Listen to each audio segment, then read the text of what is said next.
You can't be the flavor of the month every month. And so Gwen Stefani and Blake Shelton, who started dating in such a public fashion and seemed so in love that skeptics assumed the whole thing had to be fake, toned it down.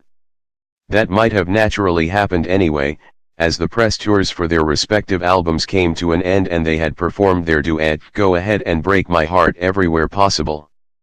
But these two seemingly made a concerted effort to take their theretofore very public relationship off the radar for a while. So deep undercover that it also seemed entirely possible that they had broken up. Which, happily for the romantics out there, they did not. Instead, they were just taking a nice, long break from being the couple everyone was talking about before regrouping to do that whole ooey-gooey romantic thing again on the holiday special "You Make It Feel Like Christmas," in honor of Gwen's album of the same name. They also let slip some photographic evidence that they spent Thanksgiving, Christmas, and New Year's together. They went to the Super Bowl, and, while they couldn't be with each other on Valentine's Day, Shelton sent her a massive flower arrangement. They reunited soon after, and Stefani just shared pics from son Apollo's Scooby-Doo themed 4th birthday party, featuring Blake in a wig. Okay, so it's not as if they've been hiding, but when you think about how every week it was something. In 2016 with those two, it was a relatively uneventful build to their, how time flies, 2-year anniversary this past fall.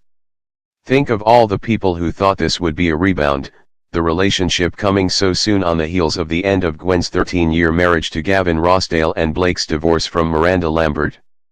Shelton's Doing It to Country Songs tour taking up the first half of 2017 when they weren't busy with The Voice, and then Stefani not doing The Voice's 13th season last fall helped remind people that they did, indeed, still lead separate lives. Nor were they in a rush to get engaged or have babies, or whatever else they were rumored to be in a rush to do. In October, Adam Levine indicated they were still going strong, telling Howard Stern that Blake and Gwen were, not only the real deal, but positively nauseating in private. "They're so in love it's disgusting," Levine cracked. "It's so funny. They found each other at really interesting times in their lives. It's really beautiful. Because it's in the public eye, a lot of people want to have their own Bulls T opinions about it, but I'm, like, there," he acknowledged. "I see it every day. I have a pretty unique perspective on it, and it's real, man. That being said, I'm so affectionate and gross with my wife, but this is a whole other level of vomit." The media break also allowed for a little bit of mystery to develop. Where are they? How are they doing? Is everything fine? Until it was time to get back out there for some publicity, Gwen, for her Christmas special, and Blake for The Voice. And because he was the surprise choice for People's Sexiest Man Alive in November. "I feel bad for her," Shelton said on Ellen, referring to his girlfriend. "She has been in the spotlight as the symbol of beauty, and now this. It's going to be humbling for her, but I think she's got a big enough heart that she can do it. Beauty comes from within." When Stefani sat down with Ellen DeGeneres in December, she gave People's Pick an enthusiastic endorsement, and says she was the one who encouraged him to accept the honor. "The sexy nominee apparently gets a say.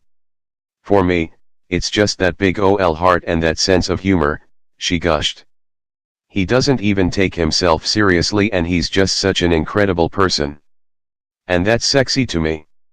Not to mention," she told E! News, "how rad is my life right now?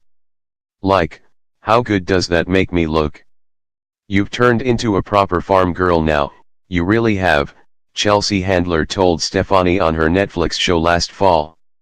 "My nature growing up was Orange County, the beach, that was our nature," Stefani mused. "That was it, you know. And that was beautiful, incredible. But to be able to experience middle of America and the gorgeous Oklahoma, it is very beautiful there. I actually wrote a Christmas song while I was there."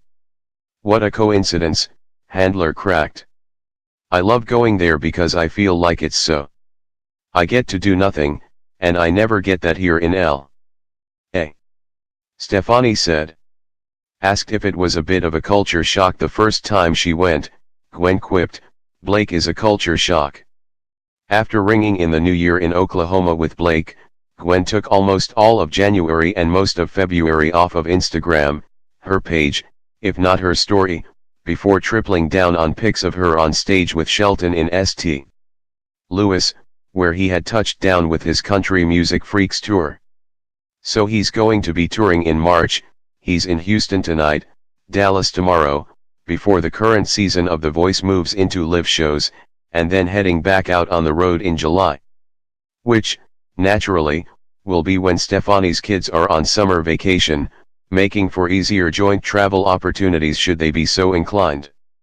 We're guessing there's going to be an uptick in Shelton sightings in our near future, but never as many as there were when they were first getting started.